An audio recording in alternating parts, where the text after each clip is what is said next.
هاي، ازيكم؟ انا مريان وهكون معاكم في ABC Parenting Tips. يلا بينا.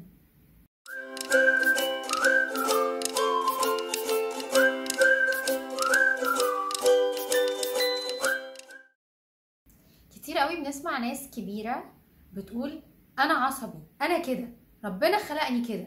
او مثلا تقول انا عنيد، طول عمري عنيد، طول عمري بابايا ومامتي يقولوا لي اني عنيد، وكل الناس اللي يقابلوني يقولوا لي اني عنيد. طب تفتكروا ايه مشكلة الشخص ده؟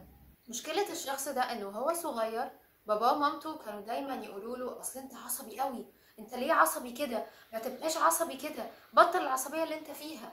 او مثلا لا انت عنيد خالص خالص، انت طول عمرك عنيد، عمرك ما بتسمع الكلام ابدا. فدخل في وجدانه ودخل جواه ان هو كده، ان هو عصبي او عنيد، انا كده، وبقى مقتنع ان هو كده وعمره ما هيتغير. طب هل ده حقيقي فعلا؟ هل هو فعلا صعب انه يتغير؟ هل ربنا فعلا بيخلق شخص عنيد وشخص عصبي؟ الحقيقة لا. الصفات دي صفات مكتسبة، مش صفات بنتخلق بيها. تكوين الشخصية بيبقى فيها صفات مكتسبة. امال ايه اللي حصل؟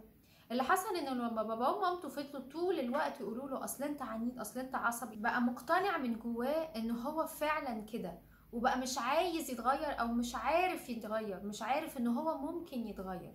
احنا لما بنقول لولادنا او بنديهم القاب زي كده، انت عصبي، انت عنيد، انت غبي، انت مش نافع، انت فاشل، كل الحاجات دي بتفضل بتدخل جوه وجدانه وبيقتنع بيها، وفعلا سلوكه بيتحول ان هو بيبقى سلوك حسب الكلمة اللي احنا وصفناه بيها.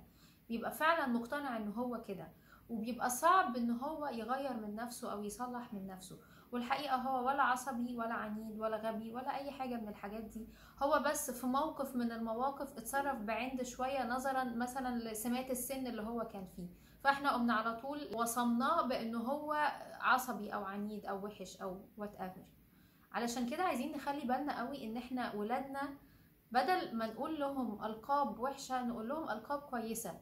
يعني لما الاقيه مثلا في موقف بيعند اقول له لا، انا ابني حبيبي مش عنيد، ما بيعندش، انا ابني حبيبي بيسمع الكلام. او مثلا لما الاقيه موقف من مواقف عصبي وبيتنرفز وبيشيط جامد قوي، اقول له لا، انا عارف ان انت متضايق دلوقتي، بس انت تقدر تكون اهدى من كده وتقدر تتعامل مع الموقف ده بهدوء اكتر من كده، انا عارف ده كويس.